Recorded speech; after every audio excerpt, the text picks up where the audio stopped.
Oh, happy January, everybody. I am experimenting with new camera angle, but I'm here. Hey, everybody, we're starting on time. It's a beautiful sunset outside my window here at our Elm Street studios, and you are part of our 31st Guitar Q&A live stream here on YouTube. My name is Jonathan. How about if I tilt this out of the way a little bit? That's better, right? All right, we're getting there. Now is the time for you to be thinking of your questions or typing in your questions. For me, I'm here for you. Remember, put a few question marks in advance of your question so I know that your question is aimed at me. And I want to say a few hellos very quickly. Bruce and Byron, all the way from Sydney, Australia. Hello, Scott Rhodes, Jerry Stillwell. Hello, everybody. We have an even dozen viewers to start us off, which is fantastic. I have an agenda here and lots of things I want to share with you tonight, including our play along song of the week coming up in a little while. I think you'll dig it. I know I do. I've been having a lot of fun warming up on it. A few topics I want to throw your way, such as reading music versus playing music. Let's talk about the balance between those two, if you want to find a balance between those two. Forward rolls. Everybody, I've had this on my agenda for quite some time. Did we do this already? I'm going to show you something, okay? I don't think we've done this yet. A specific cross-picking exercise called the forward roll, because I am bound to do it unless I already did it. So somebody with a better memory than me, tell me if we already did the cross-picking exercise known as the forward roll. If we did not do it, then you have that to look forward to. A to Z me, welcome. Nova, Red Baron, welcome. Christian from Jorgensen. Christian, you are on my agenda tonight because I have good news from Denmark that I want to share with you during our live stream tonight. And I want to talk to you guys a little bit about music therapy. What is music therapy? I want to talk to you a little bit about that. Chord family of the night. Stephen Mannion is not here yet, but I bet Stephen Mannion will be joining us soon. Hello, music fan. Stephen Mannion, the other week, he said, hey, what's the chord of the night? Because I think it was just something that we had kind of mentioned in passing in previous live streams. And I thought we really should do a chord of the night, or even better, a chord family. So I'm going to show you what I call a chord family tonight. I think you'll get a kick out of it. And what else? I have a dumb question. Wait till you hear the dumb question that I have for you. And I encourage you to have some dumb questions for me. You guys know what I'm talking about. DQs. The question that you're not sure if you should ask, but well, don't worry. There will be a moment tonight where I say the gates are open for your dumb question. And I have a great dumb question to start us off with. So as usual, I am going to click in a little link here into the chat. You guys know what this is, you regular members. The Sweetwater affiliate link. Should some of you be interested in shopping at Sweetwater, that's how you do it, with that link.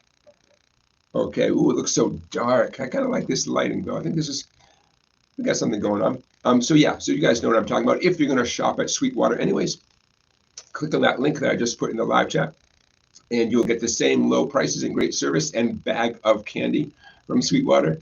But Sweetwater donates a little bit of their proceeds back to what we do right here. And why not give a mention to Collar City Guitars? I've got my Collar City Guitars t-shirt on tonight, Troy, New York. I wish I had a t-shirt from every cool guitar store in the world. Hint, hint. That would be a great thing, right? Medium, I'm a medium, give or take, large sometimes, Gregory is present. Hello, Gregory. Bod, hello, Bod. Tim, hello, Tim, greetings from North Carolina. Okay, you guys, so while you prepare your questions, I want to throw this your way. Let's talk about this cross-picking forward roll thing. Hey, David, from Hollister, California, hello. Cross-picking is fancy. It's fancy and it's fast and it tests your picking accuracy and it definitely tests how conscientious you are about downs and ups. Okay, so everybody see that okay? Sure you can. Look at that, dynamite. Okay, I'm going to play this cross-picking exercise for you, and then I'm going to talk about it, okay? If you don't have your pick in your hand, now is the time to get your pick, although we can adapt this for those of you who have no intention of using a pick. We can adapt this so that you're using your thumb, index, and middle. Okay, let me make sure I play this right.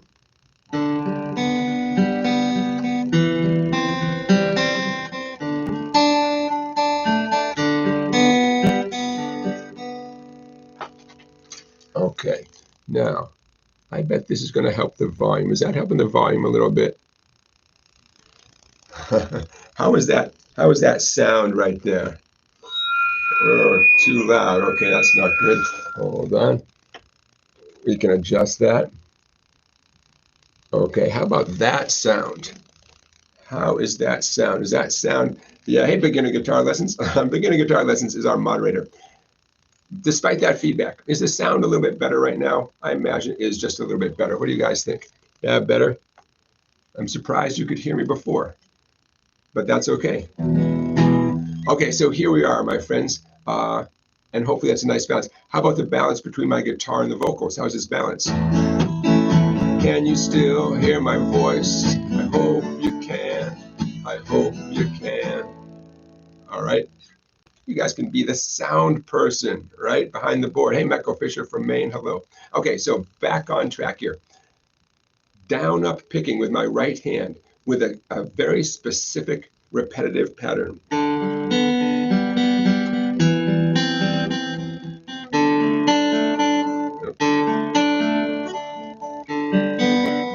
There we go.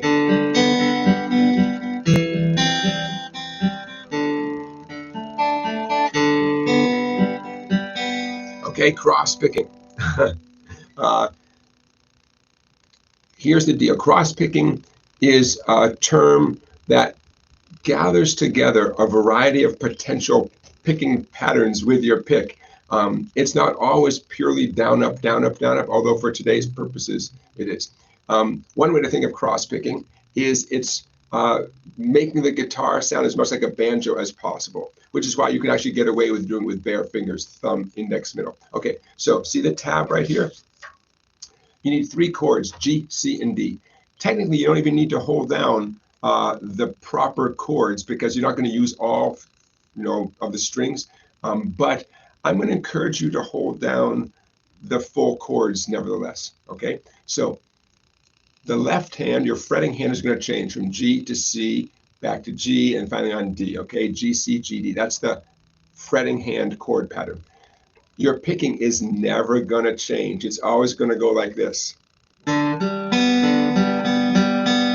Always the same strings in the same order with the same downs and ups. Now you can see the tab right there, but for those of you who, for a variety of reasons, cannot see the tab, here's what's going on. I've got my G chord in my left hand. Okay, my picking. I'm going to describe the string numbers. Now remember, the skinny string is 1. Okay, the fat string is 6. Okay, so the string numbers: 4, 3, 2, 4, 3, 2, 3, 2, 4, 3, 2, 4, 3, 2, 3, 2. Okay, 4, 3, 2, 4, 3, 2, 3, 2. It's an 8-note pattern, you could say. That's divided into a group of 3, a group of 3, and a group of 2, and that's why it sounds so awesome when you go faster.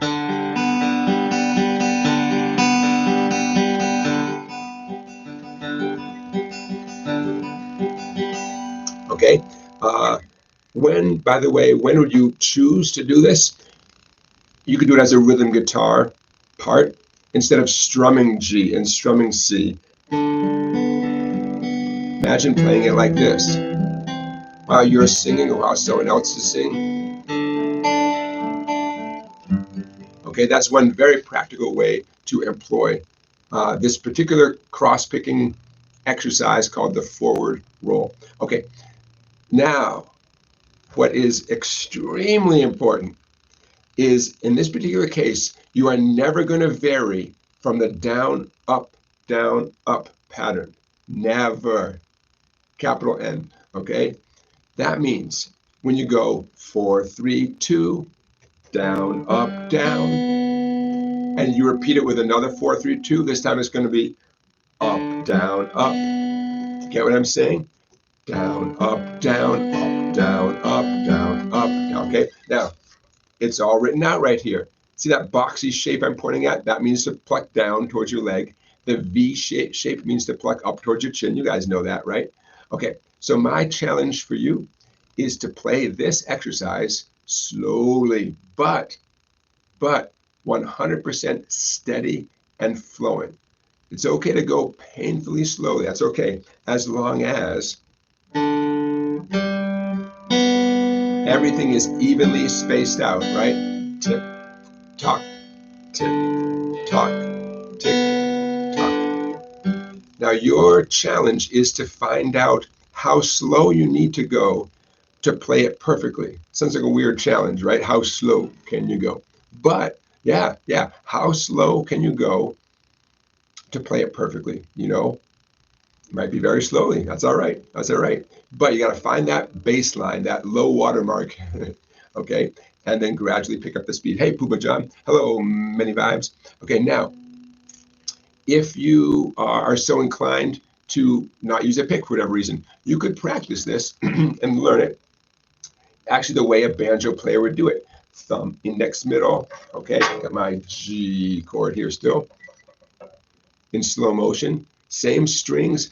We're not using a pick now, so we're not worried about downs and ups, but we are concerned about the exact fingers. There we go.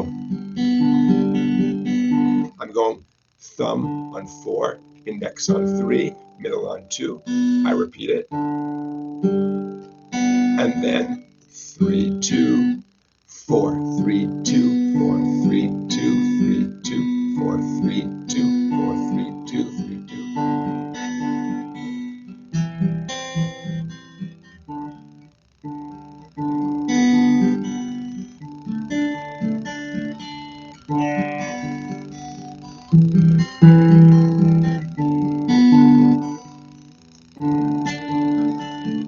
Okay, I'm trying to take my own advice and slow it down so I get it accurately. Okay, so get the idea? Cross picking. Technically, if you do it with your bare fingers, you're not cross picking, because cross picking by definition is a pick technique. But if you think of cross picking as very banjo-like, 100% banjo-like, technically doing it with your bare fingers is in keeping with that. Okay, A to Z me. You hear a rattle? I don't know. I don't know nothing about any rattle, but you guys let me know how the sound is. Okay, so that's one thing. I can check off my agenda. I don't have a pen. I'm mentally checking it off my agenda. Okay, now let's get some questions coming in. Bruce, it looked like you started to ask a question and then you never finished. I saw some question marks, Bruce. And, oh, holy cow, A to Z me just got inside from shoveling snow for 2 hours. A to Z, remind us where you are joining us from. And I know that feeling, 2 hours of shoveling snow. That is tough stuff. So yeah, remind us where you are. See, Bruce, I see a couple of question marks, and I see that you started a question and then you never finished it. So don't hold back. Kristen, since I see your name on here, I want to mention Kristen joining us from Denmark, and I got one of the coolest messages I've ever received in my life. Kristen reached out to me and he said, "Did you know that your book is available in his local public library in Denmark?" Denmark, oh, that made me so happy. And I did not know that. And it hadn't even occurred to me that a book written in English might make it to public libraries in other parts of the world. I don't know why. I'm a pretty imaginative guy. I can't believe I didn't imagine that little scenario. So how cool is that? So, hey, if you are so inclined, I would love to know if my book, Easy Guitar Chord and Lead Tricks, published by Hal Leonard, is in any of your public libraries. I'm not going to get my hopes up, because what's better than hearing that it's in Denmark? But I would be curious. So if any of you are so inclined, yeah, let us know, maybe next live stream, if you happen to find it in your public library. So cool. As you guys know, I have a million books that I have written and self-published, as ebooks.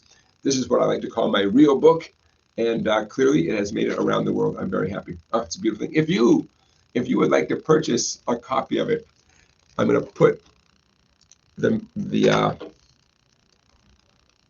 website in the chat. Okay, if you would like a purchase of my very real book, head on over to song-bike.com, and if you order it, today, this weekend, I'll put it in the mail to you Tuesday morning.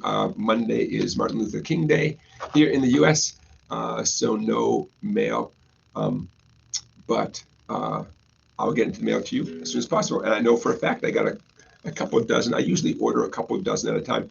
Just so you know the way things work, technically, I don't own this book, right? I wrote it, sold it to the publisher.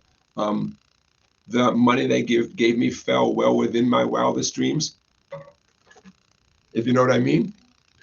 But that's cool. So I buy copies from the publisher at a wholesale price and then sell them to anybody.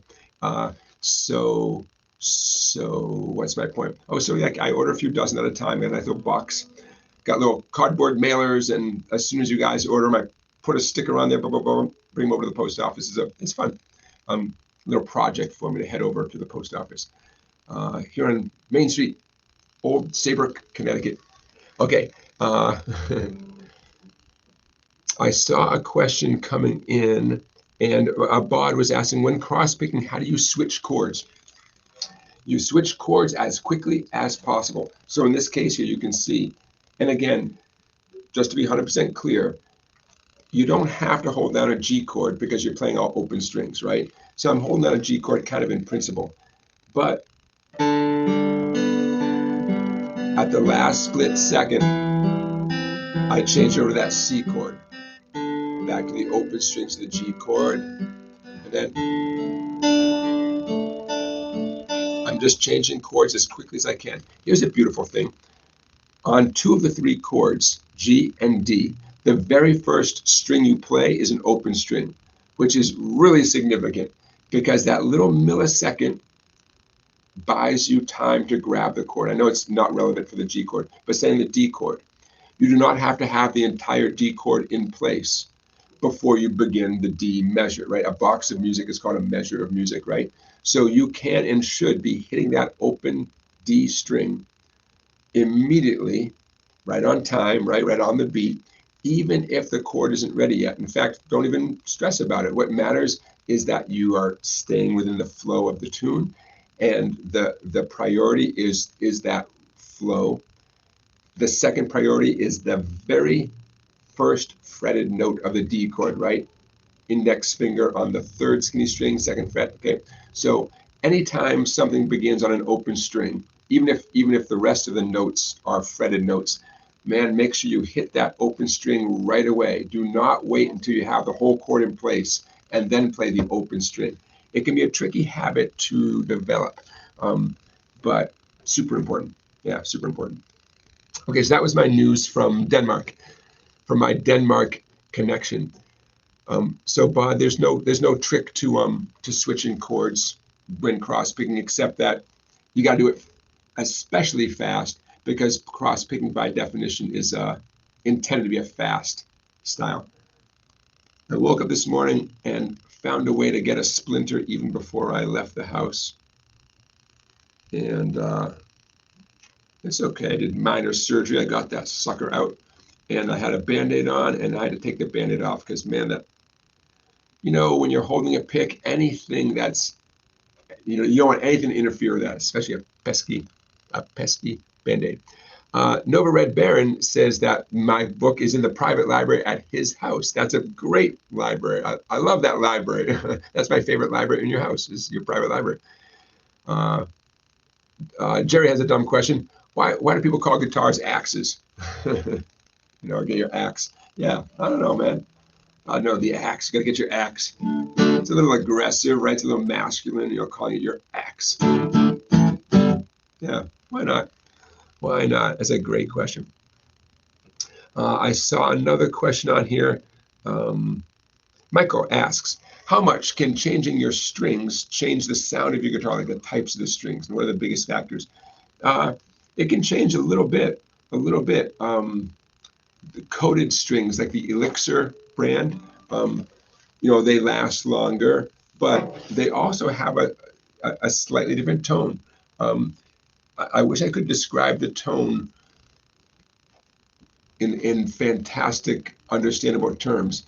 To me, the tone had this round, smooth, slick kind of vibe, which also describes how the strings feel. So, but yeah, different strings can change the sound just a little bit.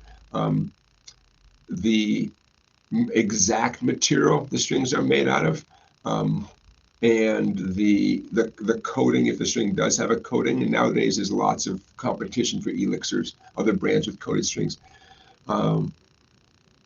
If you're so inclined, sure, it's worth doing some research. It's worth getting a few pairs of sets of strings and experimenting. You could always do a blind test, like record yourself with, I guess with your phone would be the easiest thing. Brand new set of strings, make sure it's tuned up, play them into your phone, play something, and then whatever, a month later, recreate the exact same everything. Put everything in the same place, same song, same everything with your other set of strings, and see if you can hear a difference.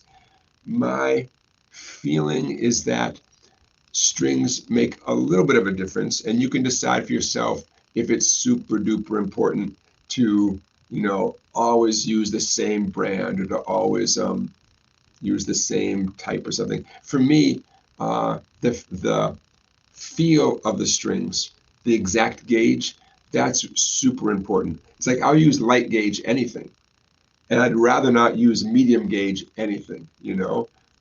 Medium gauge, I don't know, my fingers feel it, and my fingers don't want to do that much work.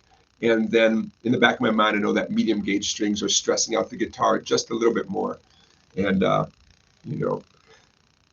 so Michael, long answer short, they fix the sound a little bit, and I'm sure there's people out there who have done a deeper dive than I have. You guys know I like basic D'Addario EJ16 acoustic strings and the equivalent D'Addario electric strings. I think they're called EXL, whatever the 9 gauge is, EXL. It's either 110 or 120.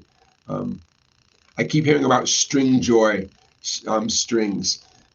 People spending pretty big bucks to get String Joy strings. And so I'm sure sooner or later I'll try those. I see some of the custom guitar makers, they throw String Joy strings on their guitars, and they let you know that when you get one of their custom, awesome, handmade, truly handmade guitars, then they come with String Joy strings. So I'm tempted to try those.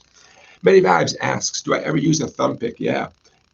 Back in the day, I would use a plastic thumb pick and 2 or 3, I think steel finger picks. I forget now. And it takes a while to get used to it, because any intimacy that you had with your bare flesh on the string goes out the window as soon as you put picks on. But the sound is a nice, crisp, clear sound, so it's really tempting to use it. So for a while, I was using a thumb pick and metal finger picks when I would do finger picking. I don't anymore for a couple reasons. Number one, I miss that intimacy. I would rather have a warmer, softer tone for my bare fingers. That's just, I'd rather have that tone. Secondly, so much of my playing is specifically teaching. When I have the guitar in my hands during the day, 99% of the time I'm not playing for my own pleasure. Sadly, I'm playing the guitar as a teacher, and I don't want to have to put those picks on every time I teach someone a finger picking lesson and then explain what they are, and then have the student say, well, should I get those picks? Well, maybe, maybe not. It becomes a whole thing. So out of a slight laziness, I just don't want to deal with finger picks. But when I hear people, who use finger picks and thumb picks, it's a very appealing sound. Yeah, it's a great sound. And then I hear Segovia not using finger picks. I think, well, that's a pretty great sound too. But don't let me stop you. There are people who use a plastic thumb pick instead of a flat pick and play like rock and roll, blues, and essentially with their thumb. It's not conventional, but there's some famous people who do that. The one plus is you're never going to drop it, right? Because it's reaching on your thumb. I will say this, especially for those of you who have medium-sized adult hands or larger, it can be tricky finding a nice big thumb pick. I mean, maybe Amazon or Sweetwater have a trillion of them, but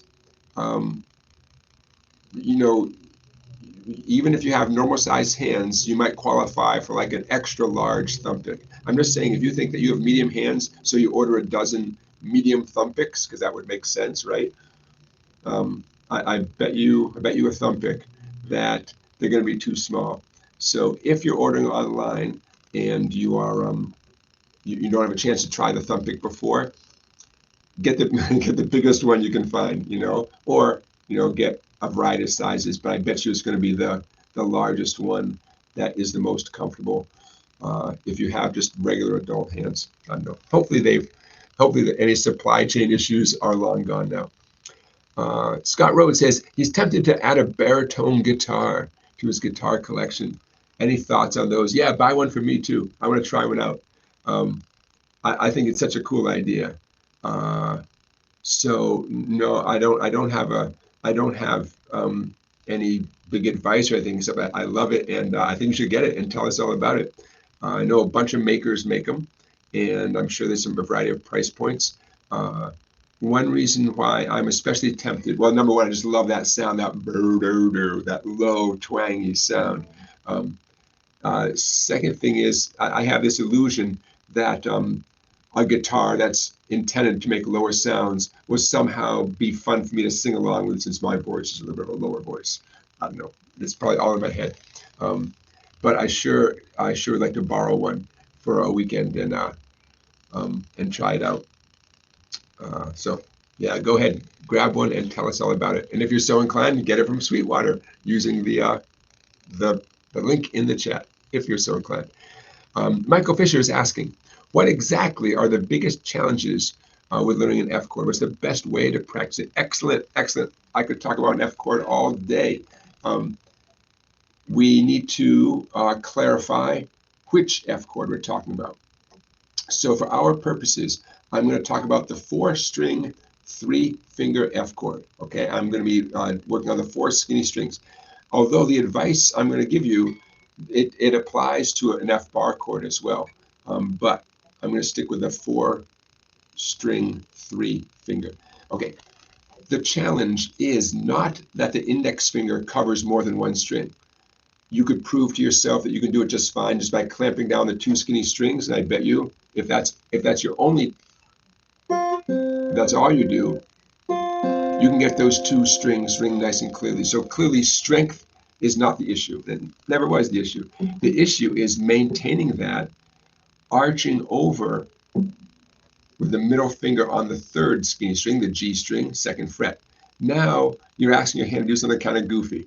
And what I watch is as students add on that middle finger, whatever they were doing successfully with the index finger, suddenly the index finger loses, it's like it loses focus, right, a little bit, and starts to, whatever position it was doing that got the good sound, suddenly it's wiggling out of that position. Meanwhile, the middle finger is trying its best to arch over the strings like a rainbow, but chances are, especially if you're having problems with the F, it's extremely likely your middle finger is not quite arching over and coming down at a 90-degree angle. It's lightly touching the 2nd skinny string, the B string, and you go from having 2 notes that sound nice to having potentially nothing. And you think, what? And then of course adding on the ring finger, D string, 3rd fret, that doesn't help anything, right? If it didn't sound good before, it's not going to sound good. So what is the trick? The trick is, some of you know what I'm going to say, roll over your index finger onto the edge of your index finger. You actually do not want to use the center squishy, what I call the pad. You're not using that. You're definitely not using the extreme tip of your index finger. You're using the skin on the edge of the finger. Which edge? The edge closest to your thumb. You're going to roll the index finger onto that edge. And to achieve that, it's going to help to bring your left elbow in towards the guitar, as if you're trying to touch the guitar with your left elbow. Okay, so do both of those things. Don't do just one of them. Roll over that index onto its edge and bring the elbow in towards the guitar. Now that's not going to magically solve everything, although I have seen it, but you know, it gets you what I call a fighting chance. I have had students who have, take this advice and immediately they got the F chord. I mean, it sounds good right away. I wish I could say that happened 100% of the time. Eventually, everyone gets it. Okay, so I'm playing with the edge of my finger. Now my middle finger and ring have a better likelihood of clearing the two treble strings and landing where they want to land. Okay, the ring finger might lean over onto the third string a little bit. The middle finger might lean over onto the second string a little bit. Cut your nails short, people. Short nails. How short? Really short. As short as you can get them, without drawing any blood. And you got to play on the extreme tip of your middle and ring fingers. The extreme tip, not on the squishy pad, okay? As close to the fingernail as possible.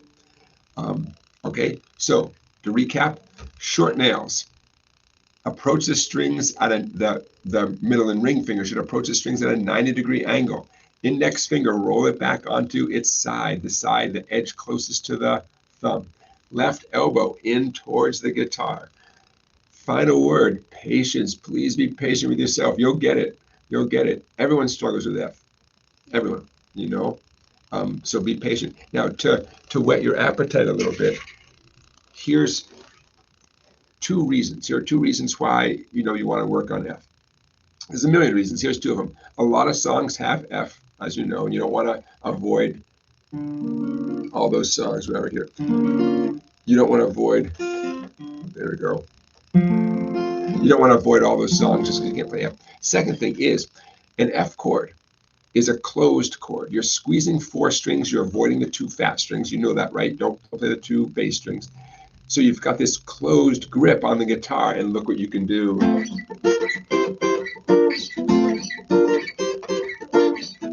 You can take that F grip and move it all up and down the neck. Now you have to monitor the shape of your hand, right? You have to monitor the exact relationship of the fingers. They can't leave that formation, which is called the F formation, by the way. But you got all these major chords waiting for you as high up as your guitar will allow you to go. Everywhere you go, right? So you can have some good fun. Any major chord anyone ever asks you to play, C sharp major, A sharp major, G major, any chord, any major chord, you can play it with the F formation. You just have to know where to put it on the neck of the guitar. Well, how cool is that? So your buddy's strumming A down here, conventional A chord, but you're up at 5, 5, 6, 7, and you're strumming it, or you're arpeggiating it, or you're sliding into it. You know what I mean? You're strumming it, but you're adding your pinky.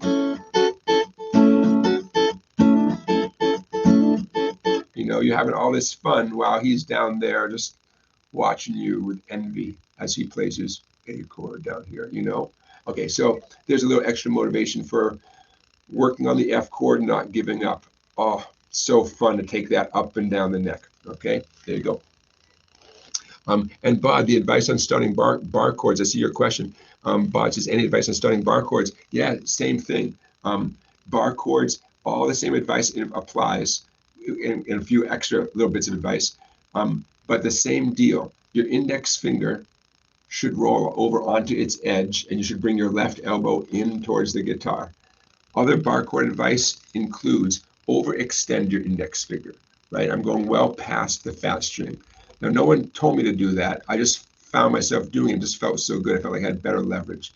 Even if the bar chord you want to play, you're looking at a diagram and it says you don't need the sixth string, it's still okay to grab the sixth string and even go past the sixth string. If you don't want to strum the sixth string, that's fine. Sometimes I see bar chord diagrams and they'll illustrate the bar as only going as far as the fifth string. I don't recommend that. I mean, if you're doing a big old bar chord, even if you're only going to strum 5 strings, it just feels so good to grab all 6, even overextend it past the 6th string. I just feel like I have more confidence. I feel like I'm engaging more of my muscles, and I'm going to have more likelihood of success, you know. So yeah, lots of bar chord advice. What else comes to mind? Do not judge your bar chord progress, your bar chord ability, by how it sounds when you take your index finger, put it across 6 strings, and strum. That's what it's going to sound like, okay? That doesn't mean anything, because that isn't even a real chord, right?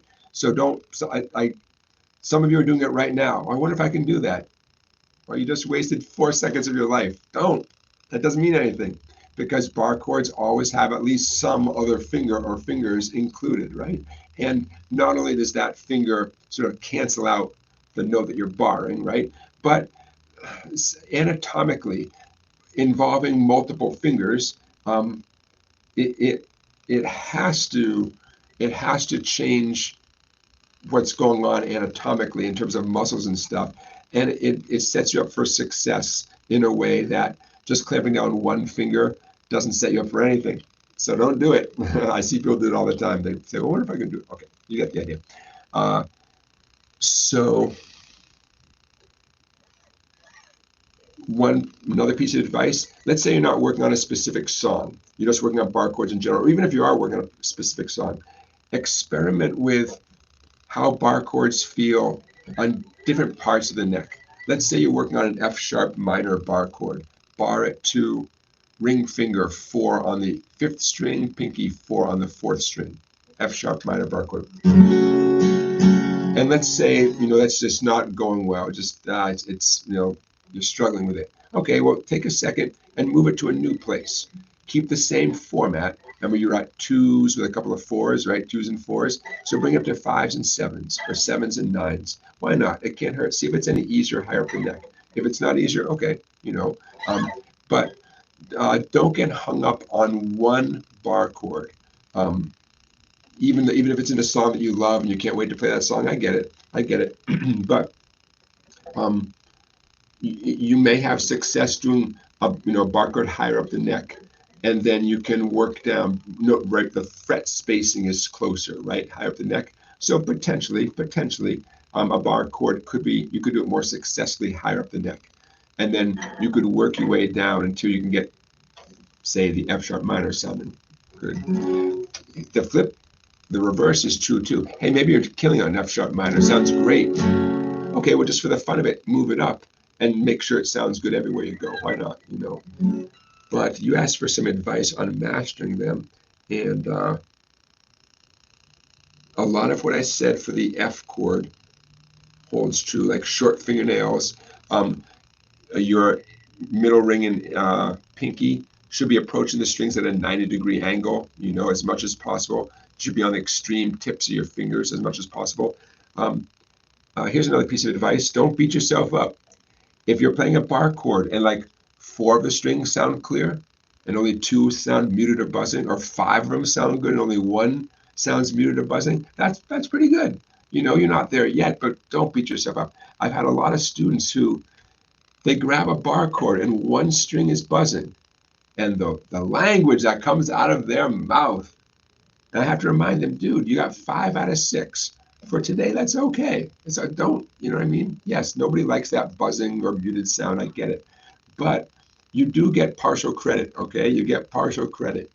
As a guitar student, as someone who is working to improve their skills, if you play a bar chord and you get 4 out of the 6, 4 out of the 5, 5 out of the 6 strings ring clearly, it's okay. That counts as something, okay? That counts as something, Many Vibes is asking, am I going to move the live stream to Fridays? If so, when?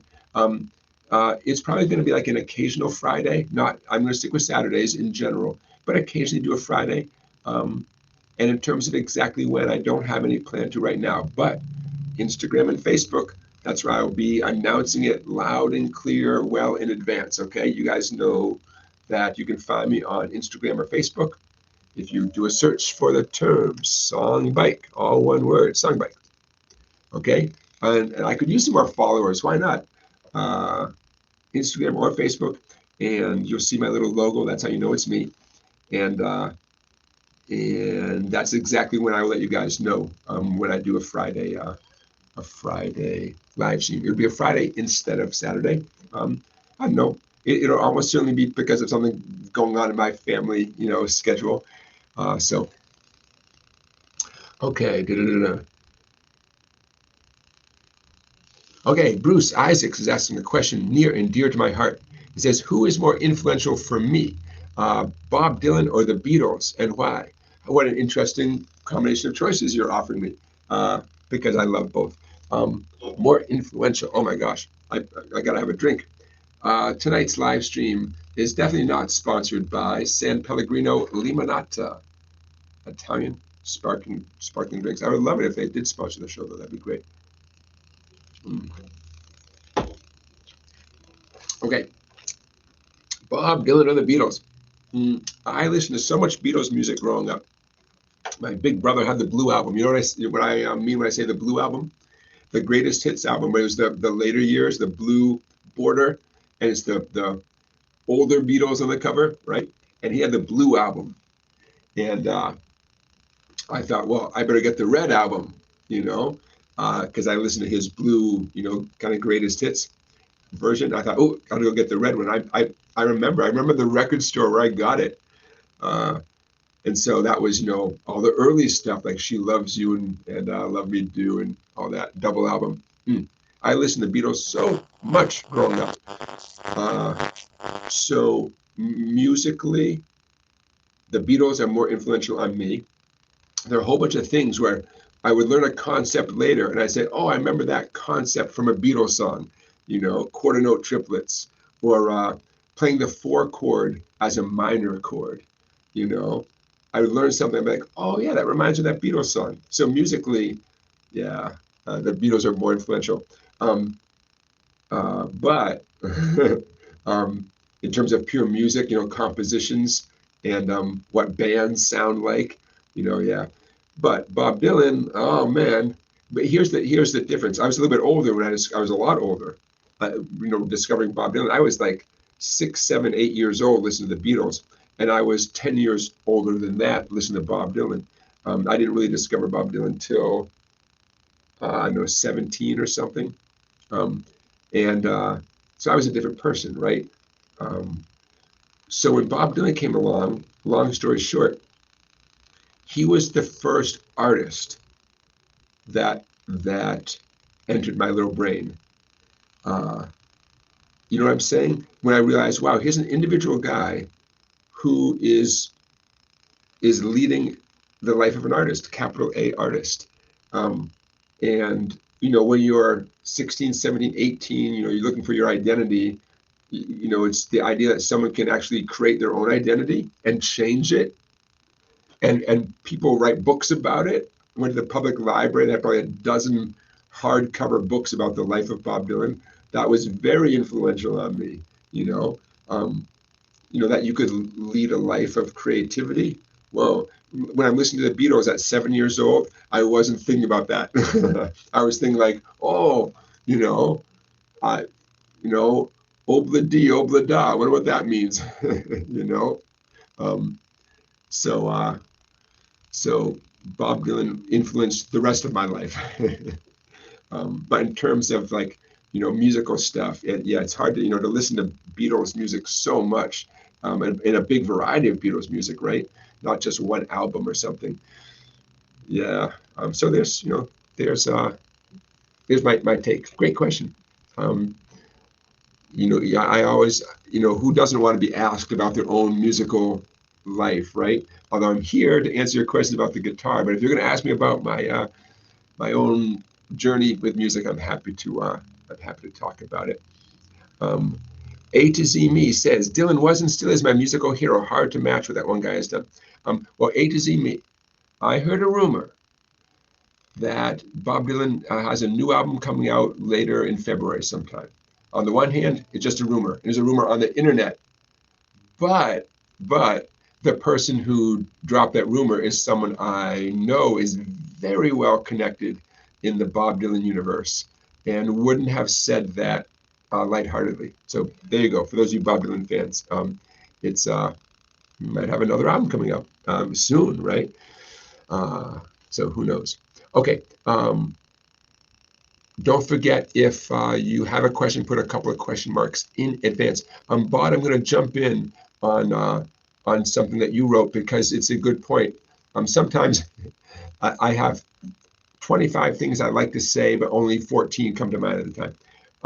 Power chords. Power chords are a great stepping stone to bar chords. Great idea. I'm going to play a power chord. 5 on the 6th string, 7 on the 5th string. Right? Now, it's only 2 notes, but okay. I would venture to say if you cannot play a power chord, you cannot play a bar chord for sure. Okay, but let's say you can do a 2-note, 2-string power chord. Great. Let's add on your pinky. Pinky, 4th string, 7th fret. So now I have index, 6th string, 5th fret. Ring, 5th string, 7th fret. Pinky, 4th string, 7th fret. And you can see even visually it's starting to look, like a bar chord. Even though my index is curling over, I'm not physically flat across, but still, Yeah, so that's got to be doing something positive for your, you tell me, muscles, ligaments, tendons, bones, I don't know, whatever's going on in there. So that someone who can successfully play a 3-finger, 3-note power chord, it's got to be a good stepping stone to a bar chord. In fact, since my middle finger, my swear finger, is not doing anything right now, how about if I add my middle finger, 3rd string, 6th fret? I'm still not doing a proper bar. I'm still arching my index finger over. But now I have 4 strings. Okay? I mean, that's 4/6, 2/3 of a bar chord. Okay? So bod, now that you mention it, I'm going to call this the bod technique. 1 finger at a time.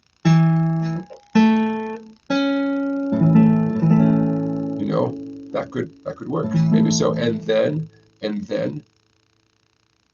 keep your middle ring and pinky exactly where they are. Index finger now flat, overextended past the 6th string. Roll it onto its side a little bit. Left elbow in. Maybe. Not a crazy idea. Not a crazy idea. Okay. Ladies and gentlemen, sometimes I miss a question, and do not worry.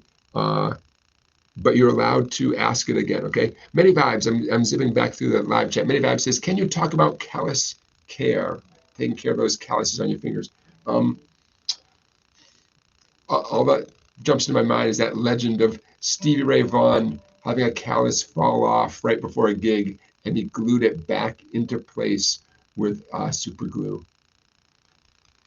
That is intense, man. It cannot be healthy. It cannot be. But what do I know? Callous care. I don't know. I suppose as you play enough, you go from the point where you're a novice and you have no calluses to the point where you develop them. And then I suppose, like Steve Ray Vaughan, you get to the point where the callus could fall off or something. I don't. And I've never really thought about that before. It's an interesting question. If any of you all have had callus experiences, and go ahead and put any information you have in the chat. Gregory says, I put medium strings on my guitar. They last about 3 days. When a blister surfaced, back to light gauge strings and happy fingers. Michael Fisher put on, you tried a set of Martin silk and steel strings. Yeah, very, very lightweight strings. When I, if I had a very small vintage, like Martin guitar, some cool, pre-war Martin guitar, some very vintage instrument, I can see putting silk and steel on those, something where you do not want to stress out the guitar. Maybe the bracing on the inside is not up to modern standards. So I can see using silk and steel. Bottom line is, yeah, try different strings. Jerry says he's used String Joy strings for over a year now. Great strings. Scott says, does it make sense to put expensive strings on a new guitar if it's likely to go in for a setup? Well, good point. I mean, you should prepare yourself for the guitar tech to remove your strings and put on a new set of strings. You should assume that's going to happen. You know, is it possible that the tech does not have to do that? I guess it's possible, but you should assume they're going to do that. So I would hold off on putting on super fancy, expensive strings, you know, if you're going to bring in for a setup. But you could, I've definitely had people do this with me. They say, could you restring my guitar? And could you use these strings? And they give me a certain brand of strings that they want. So that's, you know, it's not a crazy idea. In fact, the tech is going to want to know what gauges you like anyways, because they're going to do it the slightly different setup depending on the exact gauges of the strings. So yeah, I would hold off, you know.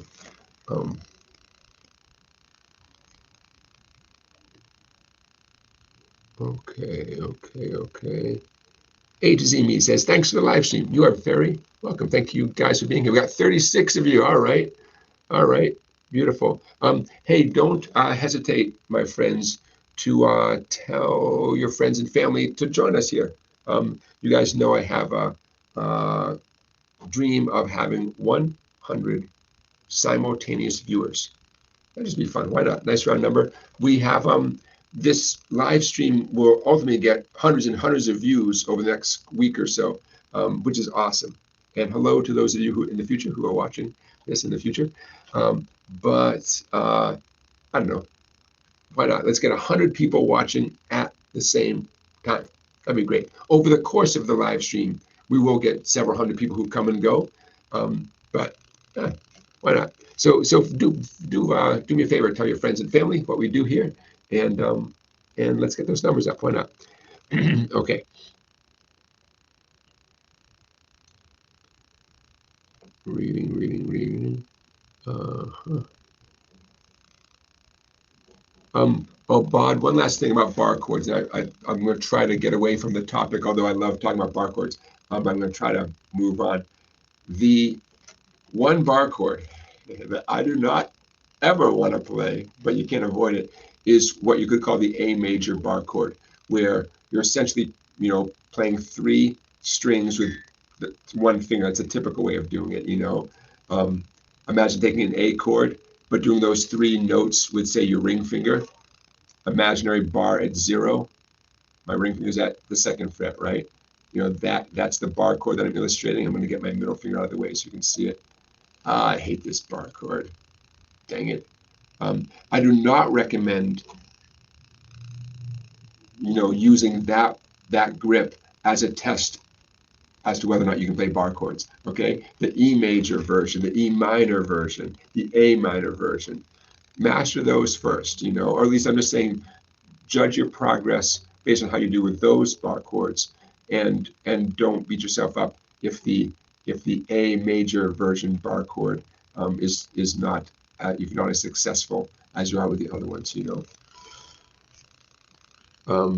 Ken Kramer Hamburg says, I have a classic guitar. I think the strings are a bit high. Is it better to learn guitar on another type of guitar? Not necessarily.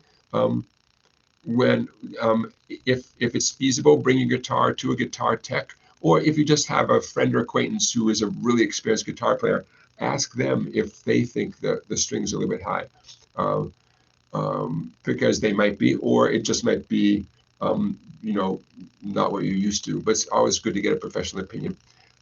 Keep in mind, everybody, the string action, how high the strings are away from the fretboard, is 100% adjustable. Okay, 100%. Sometimes it costs more than you'd like, or it might because the work involved in essentially lowering the strings is more extensive. Sometimes it's not extensive work; it's routine maintenance, and all of a sudden your guitar is a million times easier to play. You think, why didn't I do that 6 months ago? So nothing wrong with learning how to play on a nylon string guitar. When you say classic guitar, I assume you mean a classical nylon string guitar. Nothing wrong with that. It's beautiful for bare finger style playing. Let's talk about some of the advantages. It's meant for bare finger playing, so any bare finger playing is going to sound great on it, even the simplest stuff. The fretboard, the neck is wider, so if you're someone with bigger hands, it's going to feel good to have all that space. Yes, I mean, in theory, you'll have to reach a little bit further, but the plus is that you are slightly more likely to, touch only the string you want to touch and not, inadvertently touch a different string, with the pad of your finger. So there are definitely some advantages to a nylon string guitar. Let's talk about the disadvantages. The neck is wider, so your left hand, your fretting hand, does typically have to stretch and work a little bit harder, a little bit. Nylon string guitars are not meant for strumming with a plastic pick. Can you do it? Yeah, you can. The sound is just not great. It just isn't. And especially if you have heard steel string guitar your whole life, typical regular guitar, you're gonna always want to recreate that sound on a steel string guitar with a pick, and you're just not going to be able to on a nylon string guitar. One last advantage: the strings are gentler on your fingertips, so less likely to end up with sore fingers. So pros, cons, if it's all you have, go for it. There's no reason not to become a great guitar player using a nylon string guitar. Go for it. But hey, in a perfect world, you get one of each. Why not? And have fun either way. A nylon string is such a beautiful, intimate, clear sound in the right hands. Sounds great. Beautiful. I mean, all that. I encourage you guys to listen to lots of classical guitar. I mean, just go to whatever your listening source is. And I mean, I've never heard bad classical guitar. I've heard scary good classical guitar. But beautiful stuff. Beautiful stuff. Okay, scrolling a little bit here. I better check the clock because we have so much fun stuff to do. It's just about time for our guitar play along. I got a good one for you. I got a good one. I thought about saving tonight's guitar play along for February 3rd. Why did that date cross my mind? Okay, you historians out there, February 3rd. And I decided I could not wait till February 3rd. As much as I like doing things that are like, anniversary related. February 3rd, why? And if you know the significance of February 3rd, then you probably know the performer, Scott Rhodes.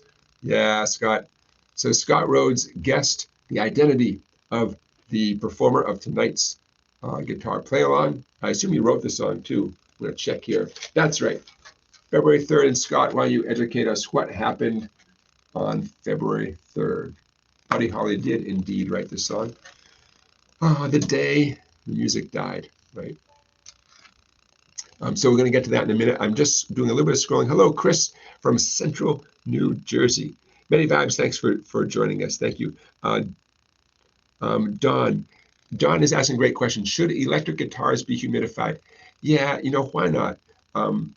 It's not as much of an issue as with acoustic guitars, but what every guitar has is a fretboard, and every guitar has a potential of the fretboard shrinking and getting that irritating phenomenon where the metal frets are poking out. Essentially, the frets don't shrink, but the wood shrinks, and all of a sudden you can feel those fret ends, what some people call fret sprout. And as your hand is going up and down the neck, potentially you're actually either cutting yourself or suddenly irritating your hand. So that can happen with any guitar. And so humidifying any guitar is going to help prevent that.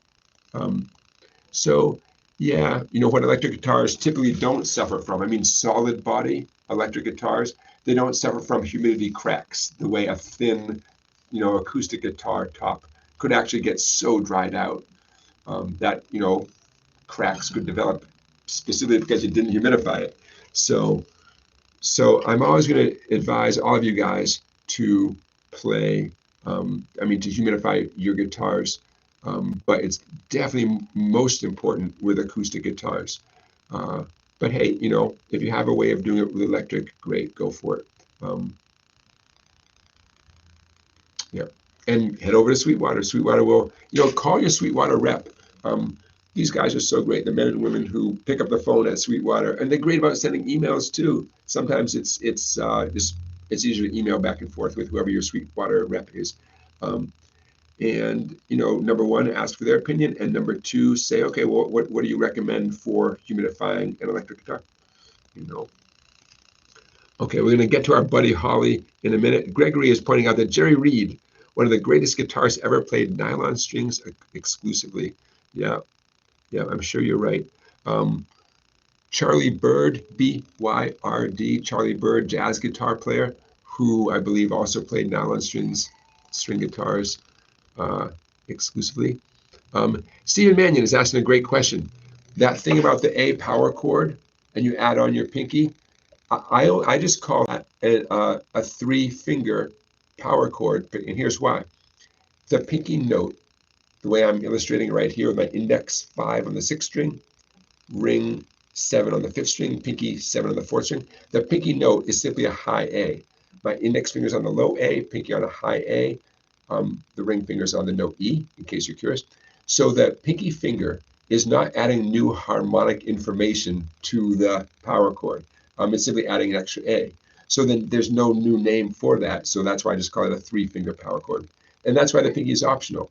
You do not have to do a three-finger power chord. You do a two-finger power chord. It gets the point across. Your two-finger power chord sounds like this. Three-finger sounds like this.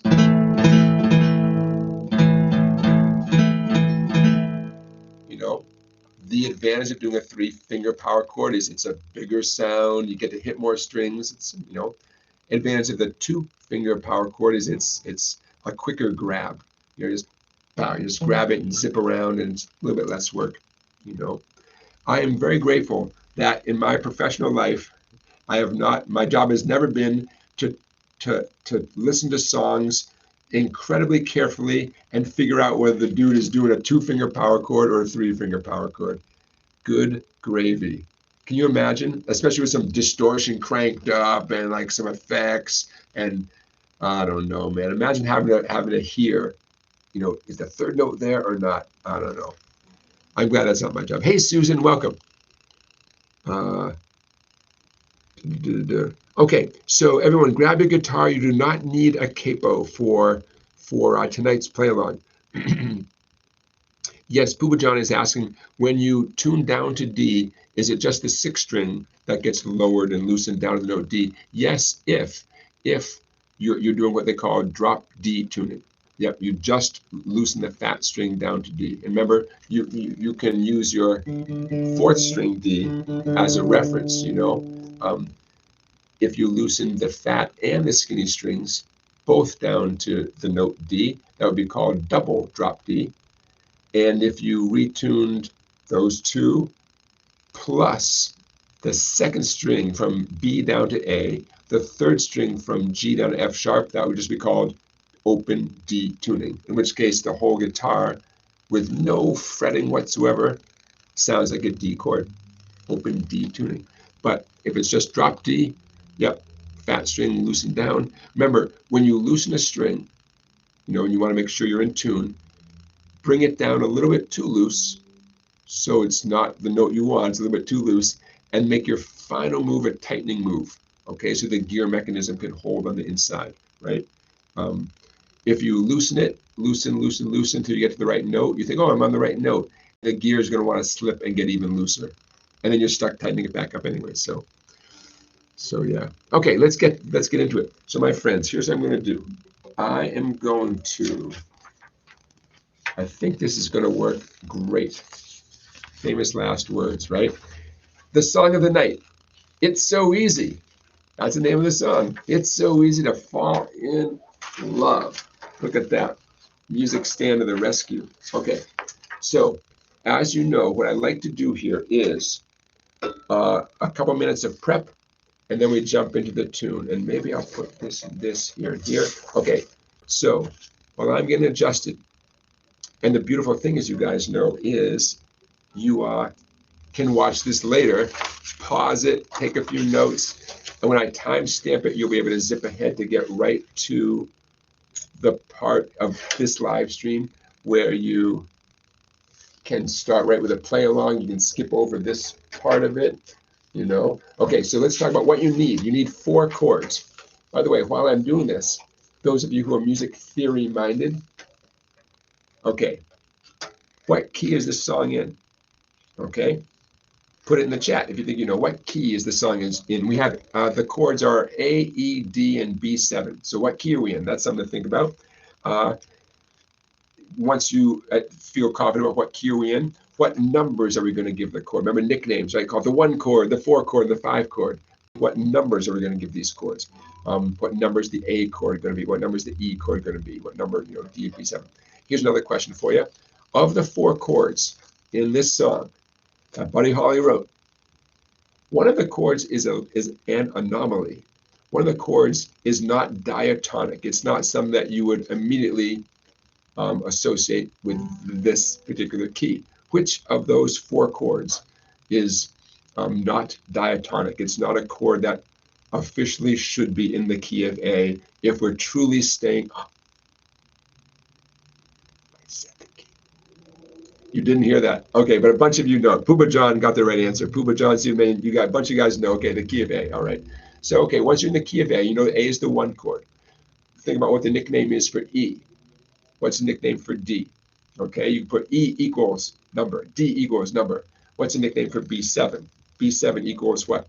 And again, of these chords, which one stands out? Which one? It sounds great. It fits the song great, but it might not be what you're expecting. Of course, as you learn music theory, you learn all the rules, and then you learn very quickly that there's all these exceptions, and the exceptions themselves become so common and obvious and like cliche in a sense that they're not even exceptions anymore. It's like, oh, it's that thing, it's that thing, All right, A to Z me. A to Z me says B7. B7 is the oddball chord, and Pooba John says B7 is the 2 chord in this context. Yeah. So everybody, we know A is the 1 chord. Who knows what's the nickname for E in this context? What is it? The numerical nickname. Okay. I think those are all my quiz questions. Oh, by the way, before I forget, Linda Ronstadt's version of this from the later 70s, totally different key. She sings it higher than Buddy Holly, and which is kind of interesting because Buddy Holly had a pretty high voice, but she cranked it up. If you are so inclined, here's your options if you want to play along with Linda Ronstadt's version. Put a capo at 7 and play exactly what we're going to play tonight. Or if you're into transposing, her version is in the key of E. So her 1 chord would be E, and then you have to figure out what the other chords would be, if you're so inclined, Okay, so now let's talk about how you are going to play the song, how we are going to play the song. Okay. There's only 2 sections in this song. There's only 2 chord progressions to learn. The heart of the song is this one, A, E, D, E, A, D, E, A, okay? But number 2 shows up. Here's the lyrics. This is where you play the number 1 chord progression. There's the number 2 chord progression. See how it alternates? Or just how it happens to be. Why not? It kind of got lucky. That 1, 2, 1, 2, 1, 2, 1. That's just how the song goes, Okay. By the way I'm presenting this, it's a little bit loosey-goosey, right? It's like, this means this, do this here. But if this is the alternative to reading proper music, right? Proper music is in this book, right? By the way, this is how I learned this song. This is from the Hal Leonard Publications, The Best of Buddy Holly, $23. Look at all those great songs. I definitely encourage you guys to all get this book. It's written in tab plus standard music notation. So if you don't read regular music, it's okay that all the tab and chord diagrams are here. Okay. But if you don't read proper official conservatory music, then you're in this gray zone where people like me present the songs in a way that makes sense to their brains, and hopefully it makes sense to your brain. But this is the world you're in, right? And the way I present it might be different than how Marty, what's his name, presents it, or whoever, Justin, what's his name, or I don't know, all these jokers like me out there. Someone might teach it to you without even any printed material, and they say, hey, do this, and that's fine, or they might present it differently than how I did here. Oh, check this out. See how I didn't put the chord names above each lyric? You know, lots of people would do that. You go online, you search, and they have the complete lyrics, and they pop in little D's and E's. Why did I not do that? Excellent question. I don't want you guys chasing the chords. You know, strumming, looking at the paper like, oh crap, here comes a D. Oh, here comes an E. This is a pet peeve of mine, but it goes beyond that. Lyrics typically are presented the way they are sung, and that's great if you're the singer. It's extremely important to see the pattern. If you're the guitar player, you want to see the pattern underlying the lyrics. You have to get used to looking at the song this way and not just, you know, looking through the lyrics and jumping every time you see a new chord, because you'll never get a sense what the pattern of the song is. I got your pattern right here, buddy. You got your number 1 section, number 2 section. There's your pattern. You know, lyrics are great, you know, but there's a reason why I'm presenting it this way to you guys.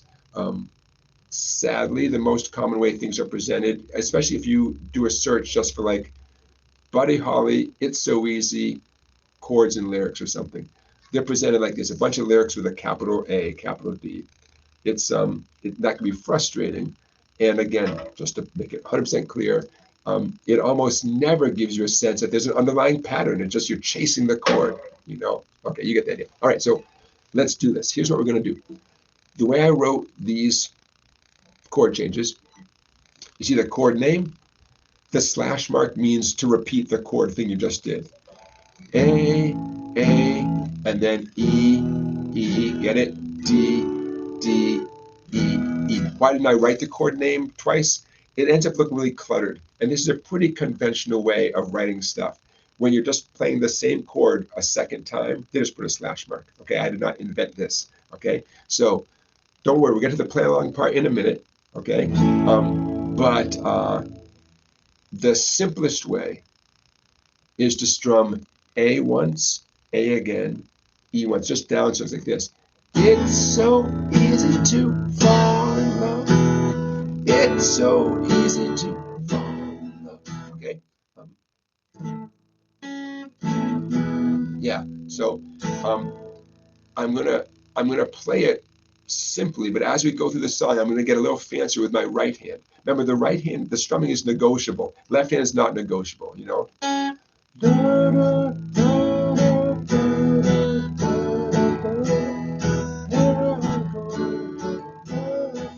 Okay, so at first I'm going to strum it slower than that, right? Slower than that, but with that, just simple downstrokes.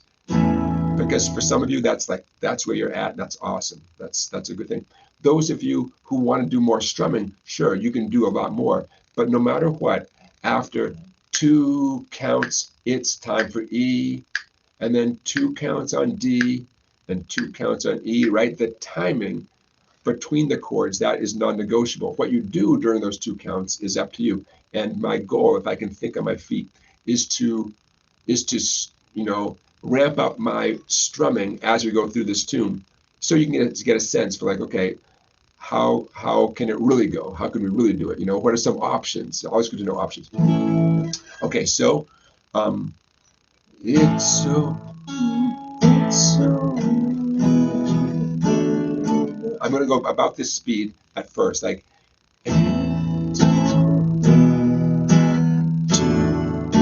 Okay, there's your speed. A twice, E twice. And I'm going to try to maintain that overall speed the whole time. Section 2. Section 2 is not harder, it's just longer. In some ways it's easier because you get to stay on the same chord for a long time, you know? It seems so easy. Oh, so doggone easy. Right? You get to stay there for longer, you know? For some of you, if you're human, the challenge for your fretting hand is going to be getting to the B7 in time. How are you guys with your B7? Middle fingers, 5th string, 2nd fret. Index finger, 4th string, 1st fret. Ring finger, 3rd string, 2nd fret. Open 2nd string, because it's the B string, we're leaving it open. Pinky, skinny E string, 2nd fret. We're going to avoid the fat string altogether, B7. By the way, B7 was the anomaly. In the key of A, It's B minor that is diatonic. That's a fancy way of saying B minor. It follows the rules. It has the notes that are in the key of A. B7 is not diatonic, but it creates this beautiful tension that sets up the E chord, and the E chord essentially has a nice little bit of tension because it's the 5 chord. 5 chords are there for tension. 5 chord, it sends us back to the A. There we go, to the A. Let me see, was there anything else I wanted to say? See on the lyrics here where I wrote like break and guitar solo. I'm the number 1 chord progression keeps repeating there. I might not do it as long as Buddy Holly did it. Like the guitar solo, I'm not gonna repeat section 1 as many times as he did for brevity, you know. But it's important for me to know, because my fantasy is that you guys, once you get done with me, you crank up the actual song and play along with a real song, you know? And so I want you to see structurally what's going on. Structurally, you know, the lyric, you know, little break. When I say a break, it's kind of like a little composed little guitar riff, a little interlude. But the chord, the first chord family never changes. It keeps repeating is what I'm saying. Okay, if you want a small tip in terms of when this number 2 section shows up, aside from the lyrics here, it seems so easy. The word seems, that's going to be the giveaway.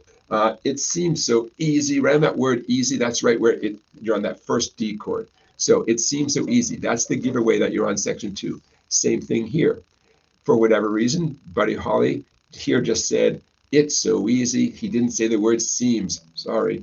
But, you know, I'm trying to be as authentic to the song as possible. Okay, enough talking. Are you ready? Do whatever it takes to hang in there, make the end of the tune. Sometimes watching my left hand, that might help you.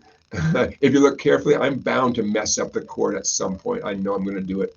This whole A, E, D, E, so hey, look closely and you can see if you can catch some quick little flub. I'm bound to do. Try not to, but I might. Some of you might just want to keep your eyes up here and just keep your eyes glued to the paper. You know, it's all about surviving and make it to the end. If you get lost, I got my copy of the same lyrics right here. And if you get lost, listen to the lyrics, right? Now, you know, if you know this tune, you know that whether it's Buddy Holly's version, Linda Ronstadt's version, you know, they're like, it's so easy to fall in love. They're going pretty fast, right? We're going to take a little bit slower than that. Okay. You ready? That's going to be the speed right there. I will see you on the other side. 1, 2, 3, 4. It's so easy to fall in love. It's so easy to fall in love.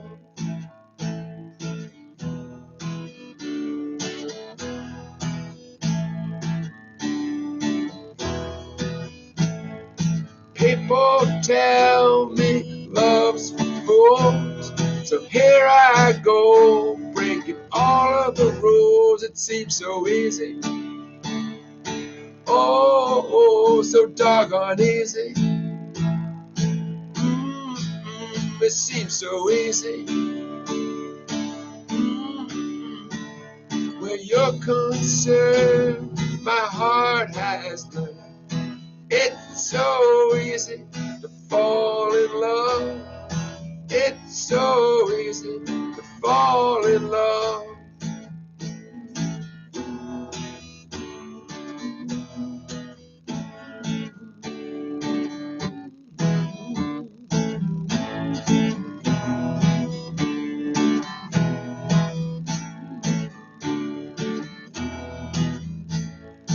It's so easy to fall in love.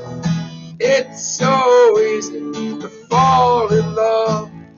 Look into your heart and see what your love book has set apart for me. It seems so easy, oh, so doggone easy. It seems so easy. Where where you're concerned, my heart has learned. It's so easy to fall in love. It's so easy to fall in love.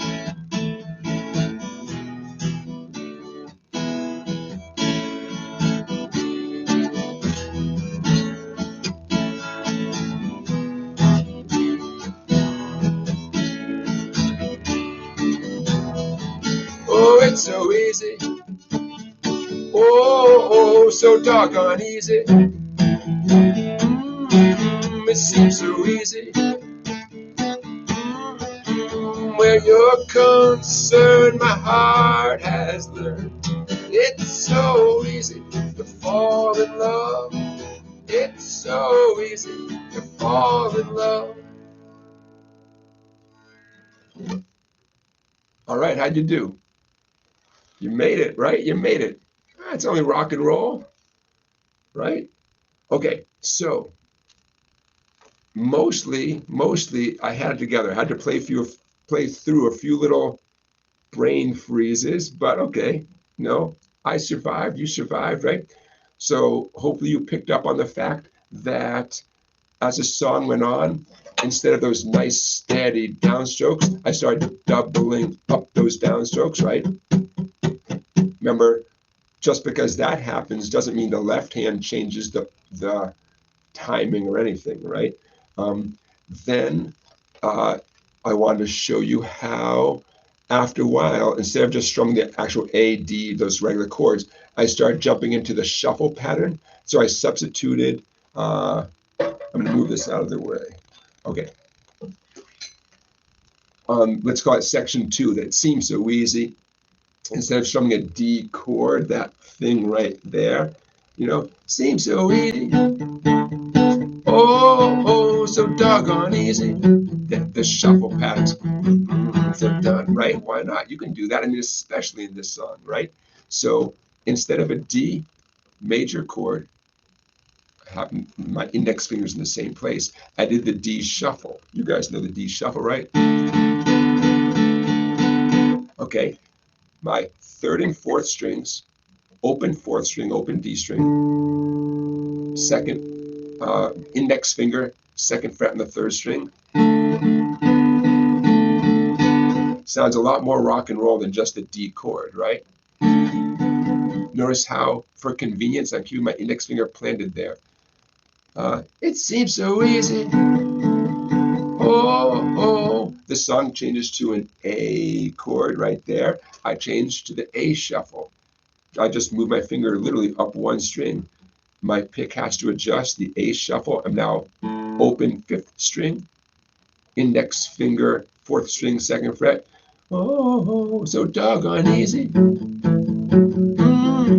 It seems so easy. Back to the D shuffle, right? Okay, so the principle here, substituting shuffle patterns for the actual chords.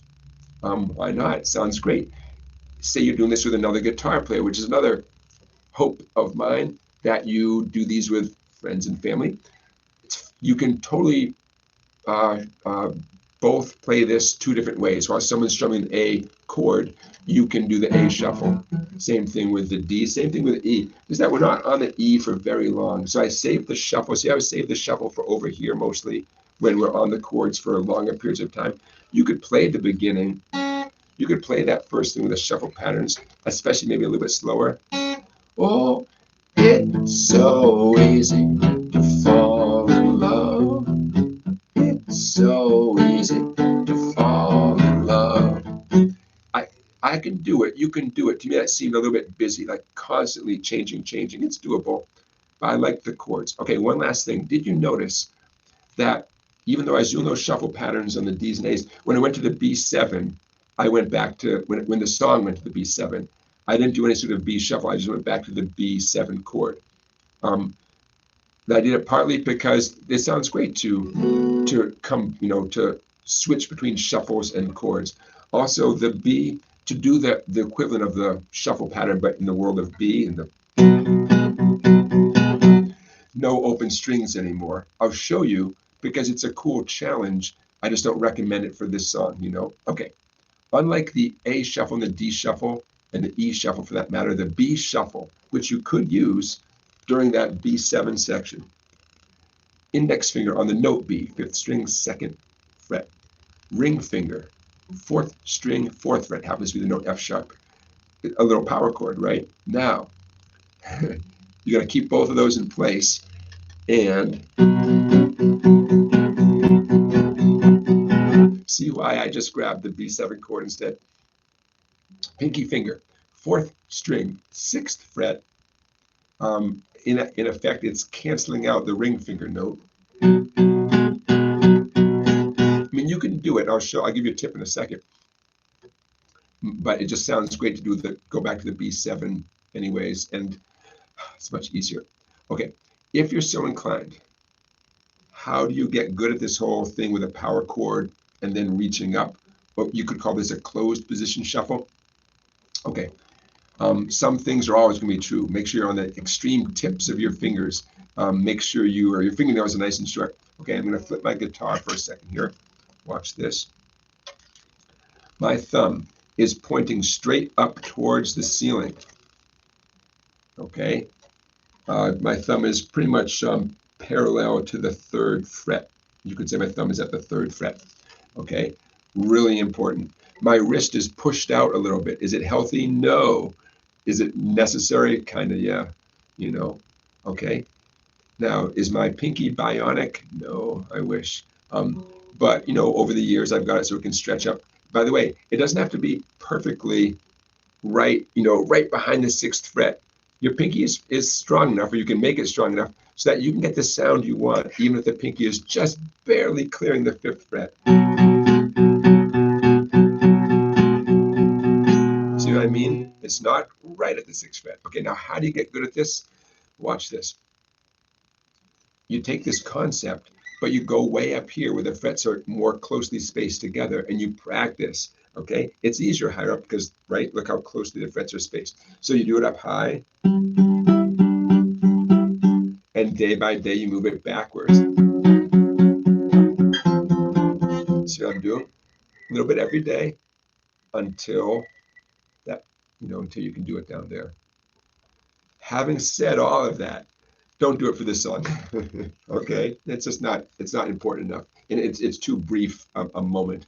But I will say this: your ability to do this in general, a closed shuffle, will come in handy in a lot of future songs. Anything Chuck Berry ever did, down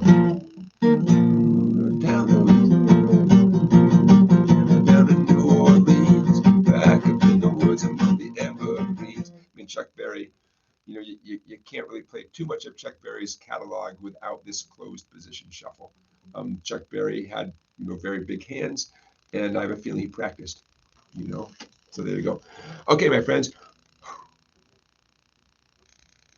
Song of the week, play along, check. Okay, I'm looking back at the chat. Okay.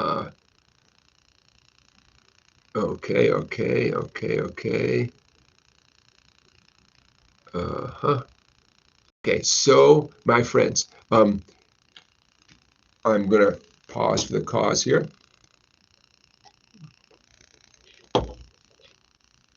And we have just a little time left, and that's great. Keep those questions coming in. Oh, so February 3rd is a Saturday, and when I thought today of what song to do, and I decided to do Buddy Holly, I thought, wait a minute, what if February 3rd is a Saturday, and it is a Saturday? So I don't know, maybe we'll do another Buddy Holly song on February 3rd. 23 years old, right? Just barely 23 years old. Who's the biggest Buddy Holly fan in the world? I'll give you a clue. He bought Buddy Holly's catalog. If anyone on the planet asks me to pay for what I just did, like, hey, you just sang a Buddy Holly song on the internet, you got to pay for permission. This is the guy who's gonna make the extra money. So who is it? Who's the biggest Buddy Holly fan on the planet who owns Buddy Holly's catalog? I bet you guys know who it is. Not Elon Musk,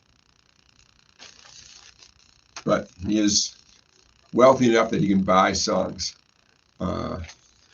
Okay, while you're thinking of that, here is, yeah, Stephen, you got it, Scott, you got it. Paul McCartney from the Beatles. In case you're so inclined, Paul McCartney organized a Chuck Berry tribute album, A to Z Me. You got the right answer, you got it. And on the Buddy Holly tribute album, Paul McCartney did one song, and 20 other people did 20 other songs. The song that Paul McCartney did, could it have been this song? I forget which song he did, and he killed it, and I mean that in a good way. Oh man, you got, it was an extremely convincing performance. If you want to hear who the biggest Buddy Holly fan is in the world, see if you can track down whatever. This is from, could be like 10, 15 years ago. Whatever Buddy Holly tribute album Paul McCartney organized and put out, the song, the performance that Paul McCartney did on that album was so good. Oh man. And I'm sure there's lots of other highlights on that album, but I heard that, I'm like, whoa, Paul, all right now. It's like he wanted to, he wanted to make sure he gave 100% on this Buddy Holly tribute album.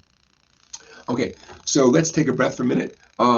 Here's something that I was talking about with one of my students recently, and I want to run it past you guys. The balance, so to speak, of reading music, proper official music, right, versus playing music. Some of you have no intention of learning how to read regular, official, academic piano music, right? C sharps, all that stuff, quarter notes. I get that. It's fine with me. It's totally fine. Every once in a while, I come across a student who really, really wants to learn how to read regular music. They really want to. And I admire that so much. I couldn't do my job if I didn't have that skill. I'm grateful I have that skill. And you might be one of those people that you want to do everything. You want to be good at the guitar and you want to learn how to read music. That's awesome. And I hope nothing I say right now changes that, because that's the last thing I want to do. Here's the dilemma. They are two completely different skills that almost certainly use two completely different parts of your brain. If you are pursuing, say, guitar lessons with a teacher, the teacher can show you so much without ever showing you a scrap of paper, written in regular official piano music, for lack of a better name, Whereas if your progress is directly connected with your ability to read music, it's relatively slow progress, because you're not allowed to play anything unless you can read it. So what's my point? If you are one of these people who very much wants to learn how to read music, treat these as two different skills. Do not treat them as one skill. Learn lots and lots of stuff in tab, using chord diagrams, YouTube videos, all that kind of stuff, with no guilt. And then separately, get yourself a book. You guys, you've heard me mention the Hal Leonard Guitar Method, Book 1. Pretty decent book, not the most exciting book, but it's okay, It teaches you how to read music for the guitar. And if that one's too easy for you, then move on to book number 2. And there's a book number 3 as well. Treat them as two separate pursuits, okay? And feel good about it, feel fine about it, okay? Don't feel like, oh, I'm not a real musician, I'm not a whatever, Nope, two different things. Unless you're incredibly patient, incredibly young, like you've got, 90 years ahead of you, it's okay to get good at a bunch of things on the guitar just with tab and chord diagrams and learning from your cousin and learning from someone at the office. That is okay. And then separately learn how to read notes out of a book or with your teacher, however you want to, okay? Don't get hung up on it. I'll leave it at that, but don't get hung up on it. And this is all stemming from a conversation I had with a student who wants both things, wants to play a bunch of songs and really wants to learn how to read music. And I said, hey, yeah, I can teach you a whole bunch of songs, and separately we can get you reading music. Okay, I'm getting a message here. Beginner guitar, thanks for the input. The sound is not so good, huh? Okay, bear with me, folks. Sometimes this happened last week a little bit. Does that sound any better? Does that have any effect? I just turned off one of the mics here. Hopefully that sound is a little bit better. My voice is getting a little scratchy. Is that it? Is that it? Again, anytime someone wants to sponsor, a beverage company wants to sponsor a live stream, why not? Okay. So, anyways, I'm going to check that off my list. Reading music versus playing music. Go for it. Treat them as two separate things. Otherwise, your progress is going to be super, super slow, which is fine if you're a lot more patient than the rest of us. Okay, Stephen Mannion, while you're here, you have asked me recently about, what's the chord of the night, what's the chord of the week? And so I thought, you know what, that's a great idea to be a regular feature. And so let's talk about this for a second.